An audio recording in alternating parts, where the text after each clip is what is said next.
And happy Sunday. Welcome along to the Allen University Athletics Show. I am your host, Jasher Cox. Big show for you as we'll talk about the closing of men's and women's basketball here at Allen University. But another guest, Jackie Robson. He also oversees cross-country, track and field, and is our offensive coordinator for the football team.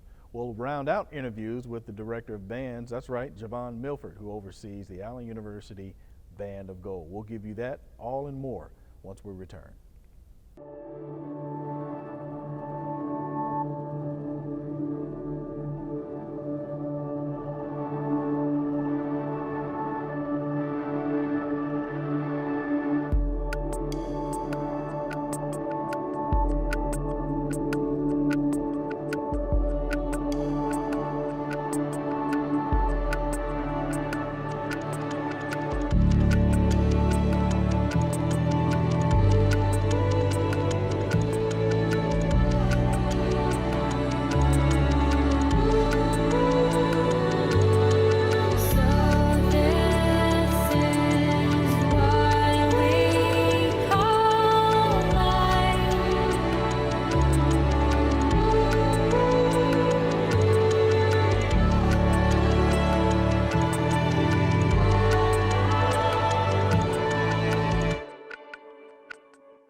Founders Federal Credit Union, we know success is a team effort. We're always cheering for you, side by side, so you can dream big and achieve your goals. Offering products and services that put you in the lead, whether that's helping you buy a car, build your savings, or supporting your community.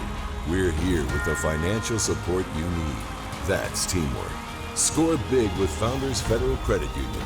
Relax with Founders.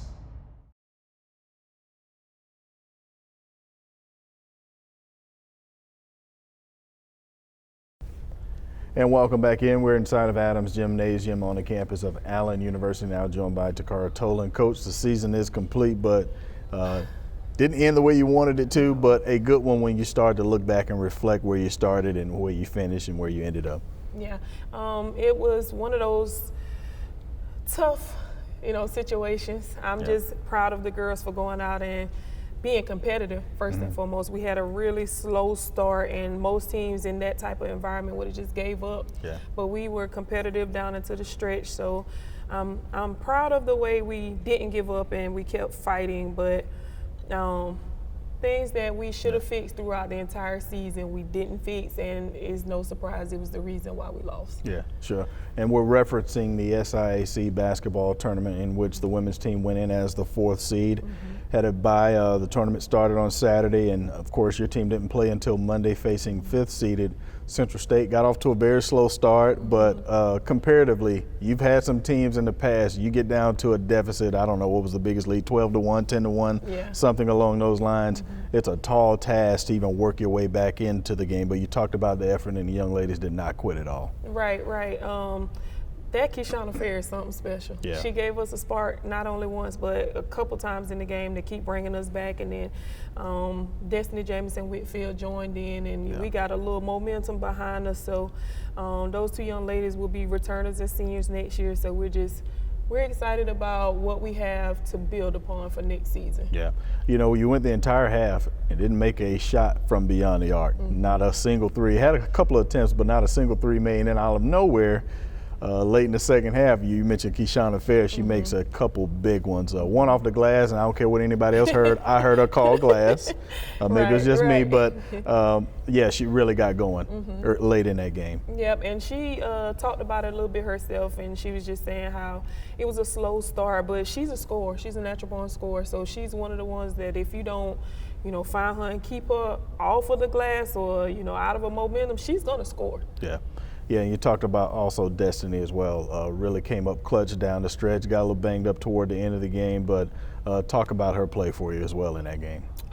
Destiny is probably one of our, better players as well, right alongside Keshana. Destiny's a 3-level scorer, and she's a rebounding guard. So she does a lot of the dirty work, and she honestly has not even tapped on her full potential yet. Right.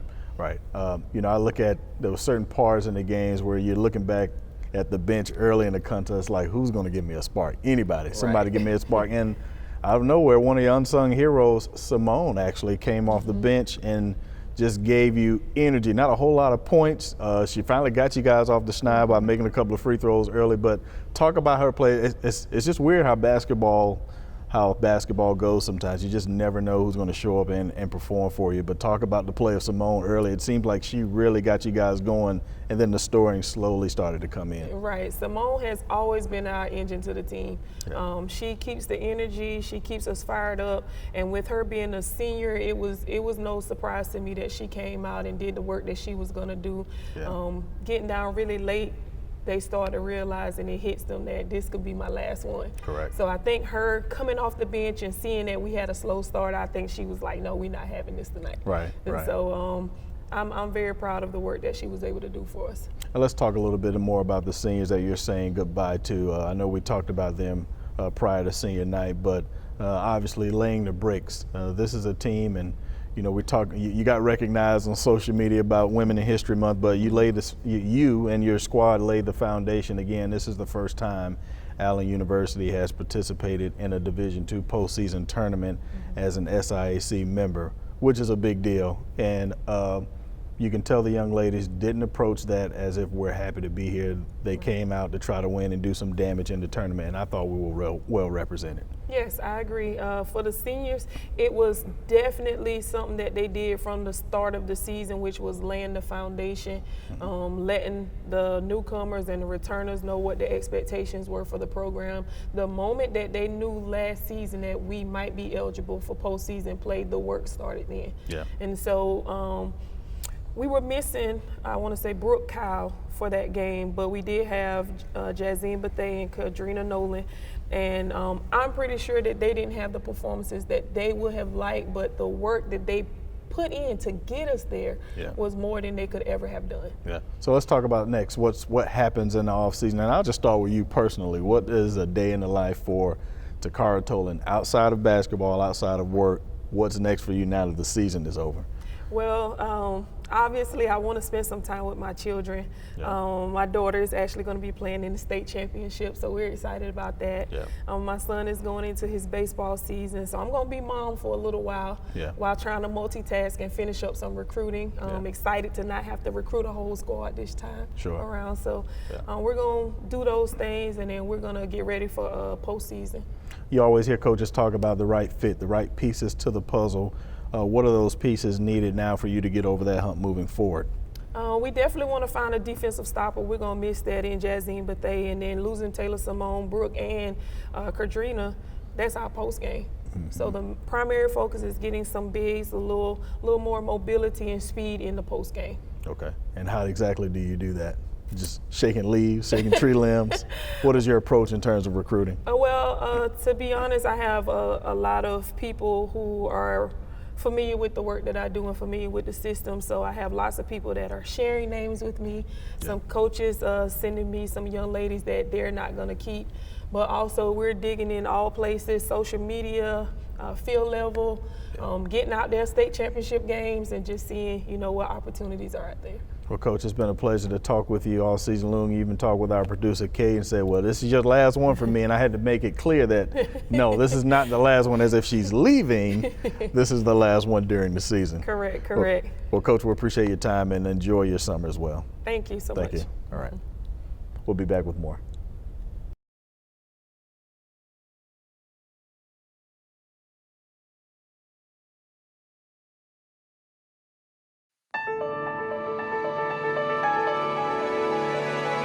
At Allen, discover the things you've been searching for.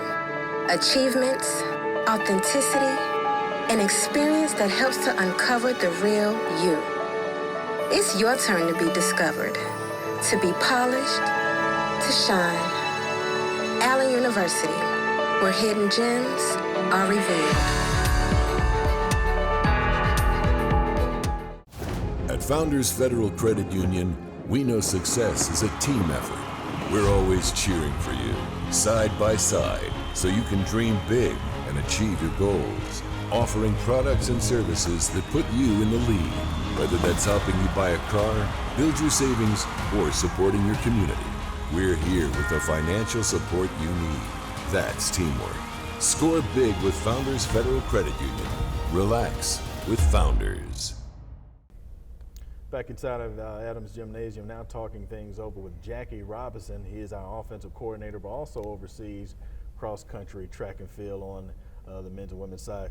Coach, let's talk a little bit about cross-country first of all. We'll talk about some football stuff, but I like to let people know the facts in history. You are the first team to participate in an SIAC postseason tournament since our transition of moving NAIA to an NCAA school, and that's got to be gratifying to be one of the first. This past fall, cross country took part in the SIAC tournament championships. What was that feeling like? I tell you what, absolutely you're correct, because as soon as the tournament was over, that's the first thing I said to the kids. I say, guys, you are the first team, the first sports team in this school to compete in a conference championship. And so I said, no matter what the outcome was, you guys are the first, and you'll go down in the history book. So we took a nice picture, and I said, you guys will be remembered in this school for history just because you are the first. And they did a tremendous job all season. A lot of these kids, they never participate in cross country. They're track guys who are sprinters and mid-distance, and they were like, we didn't have a cross country program at our high school because most of them have come from smaller high schools.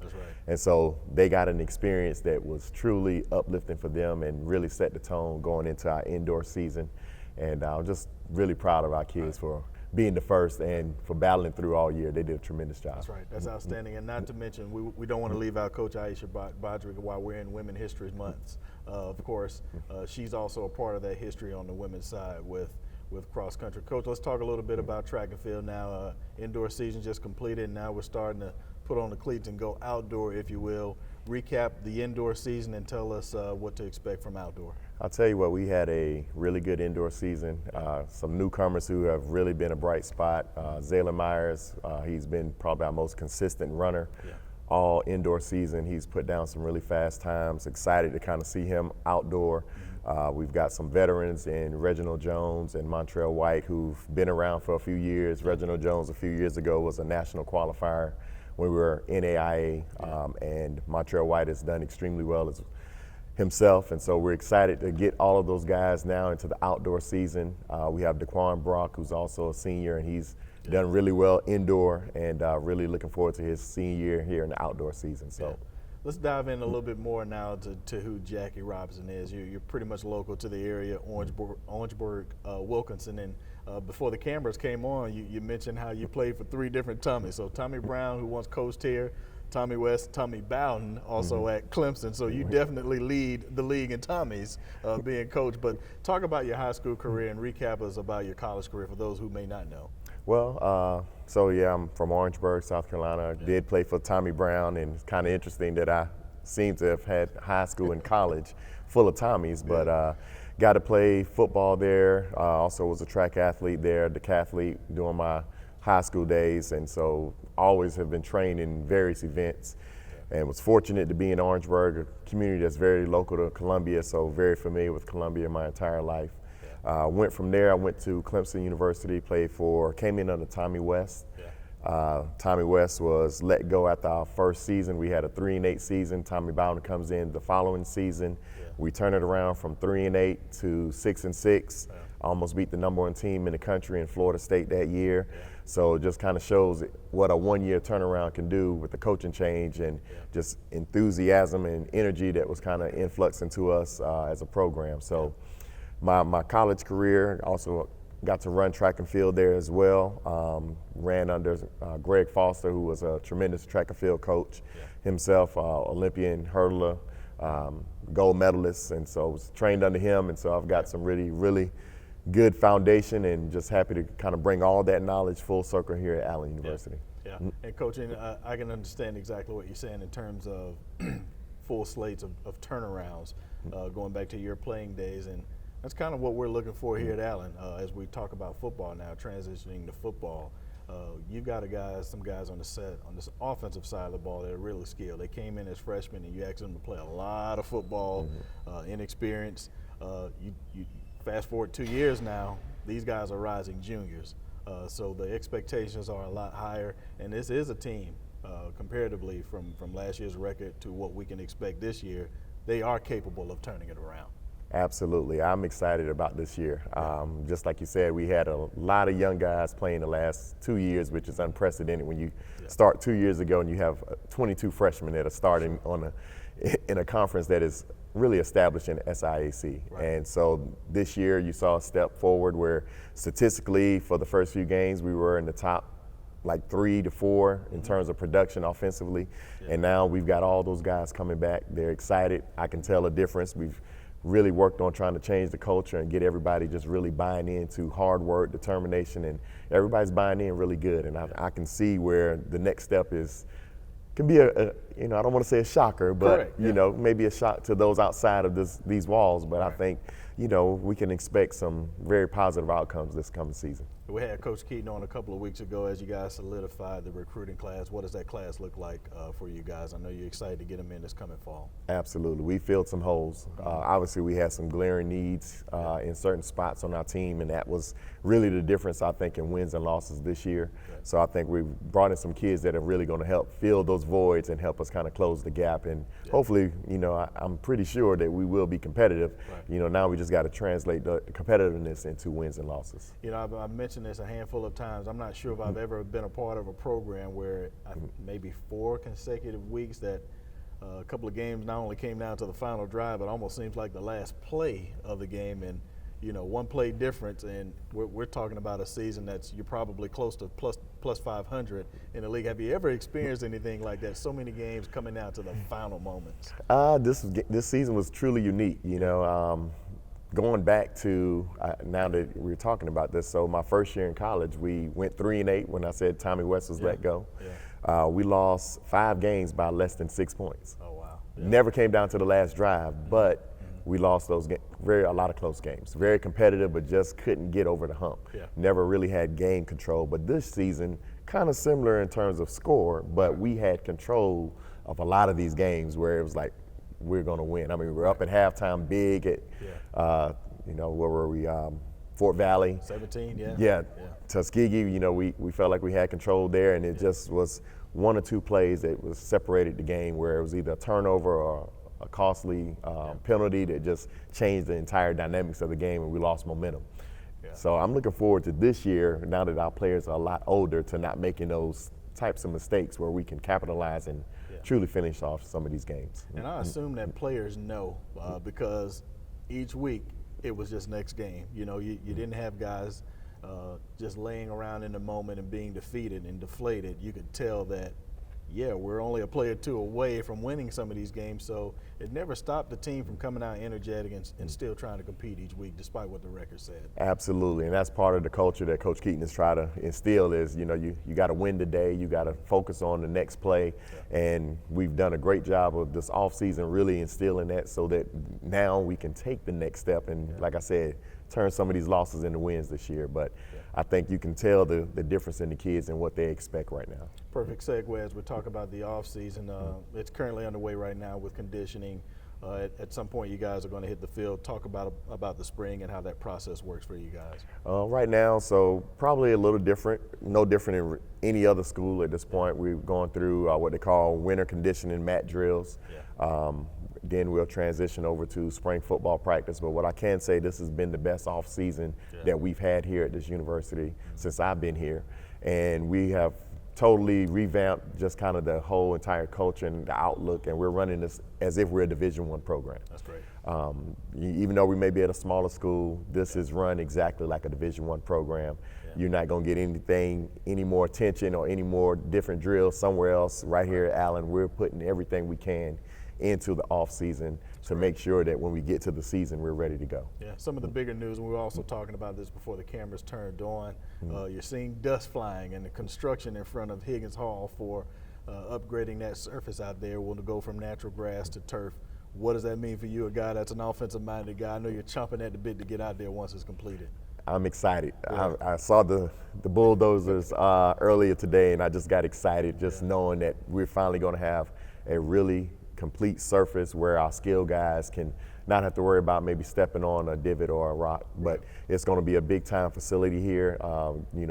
Big things are coming here, and anybody that wants to be a part of it, this is the best time to come join it. And I think a lot of recruits from around the country have noticed that, and they have jumped ship and said we want to be a part of it. So we've got guys from Alabama, Florida, South Carolina, North Carolina. We got kids calling us from all over the place that want to be a part of Allen University, and a lot of it is because they see the changes that we're infusing from the facilities to the coaching and from the whole administration, just kind of buying into the whole process of just getting behind Allen athletics and Allen football. Well, that's outstanding. We want those phones to continue to ring for people to explore Allen University. Coach, I'm going to wish you well the rest of the outdoor season.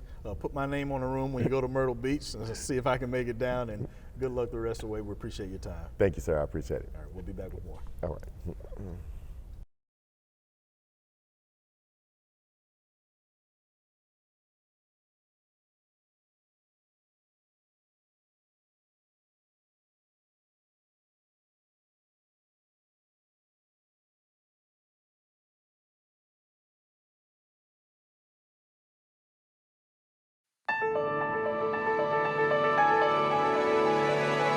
At Allen, discover the things you've been searching for. Achievements, authenticity, an experience that helps to uncover the real you. It's your turn to be discovered, to be polished, to shine. Allen University, where hidden gems are revealed.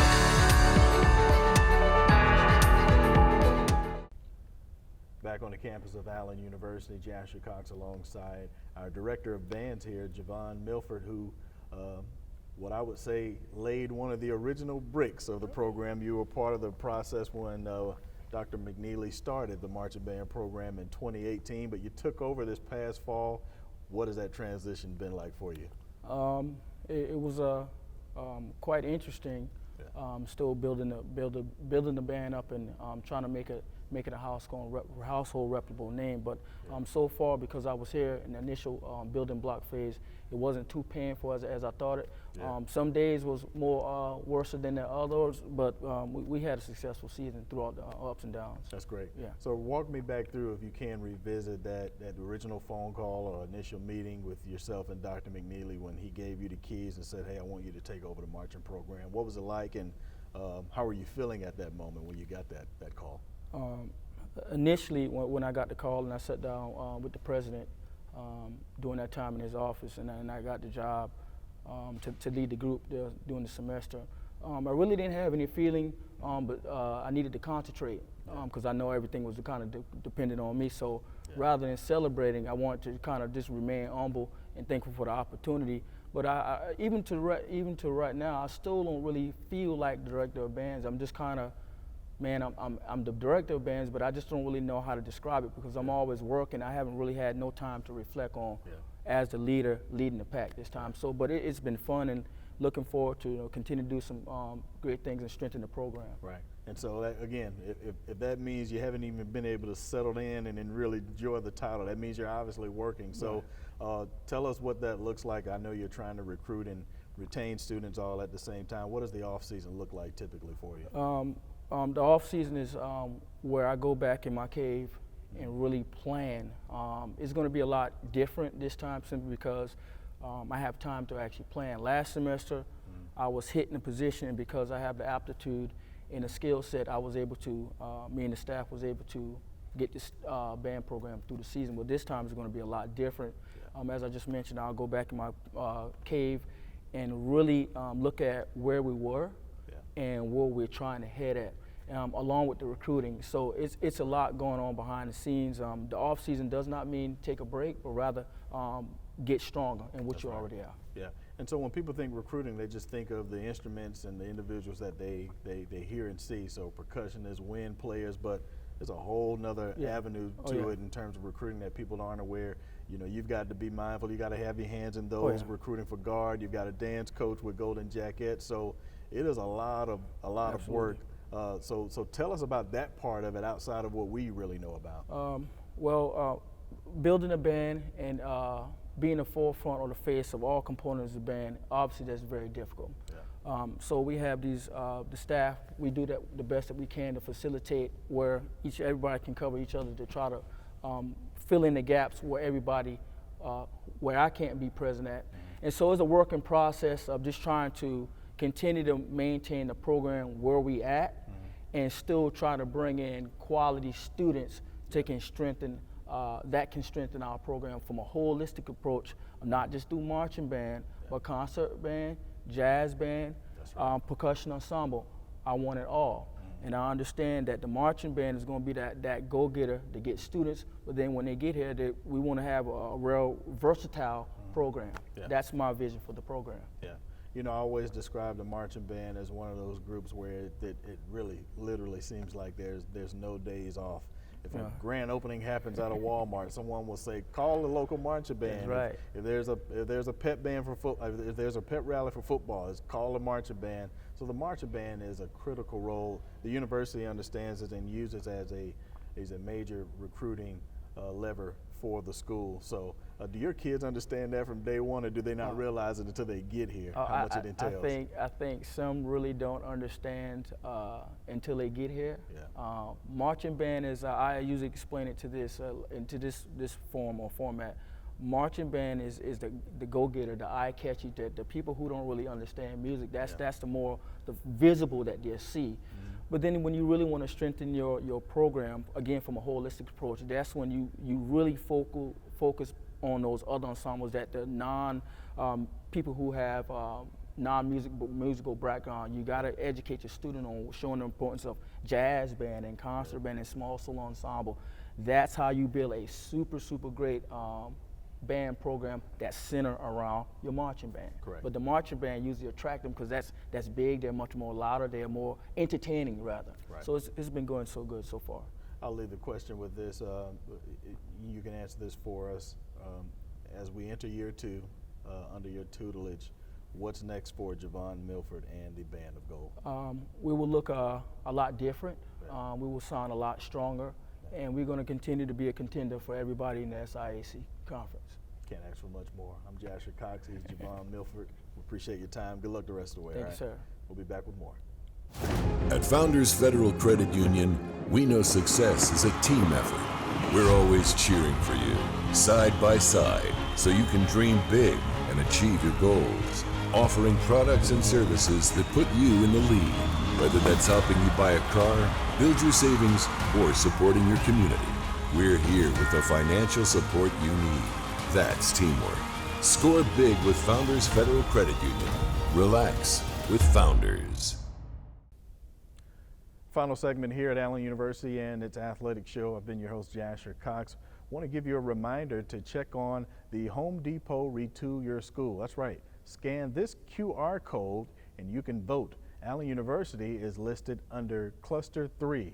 If Allen University finishes within the top 10, there'll be a big donation received from the Home Depot, which will also go toward campus improvements here at Allen University. My time is up. Thank you for yours.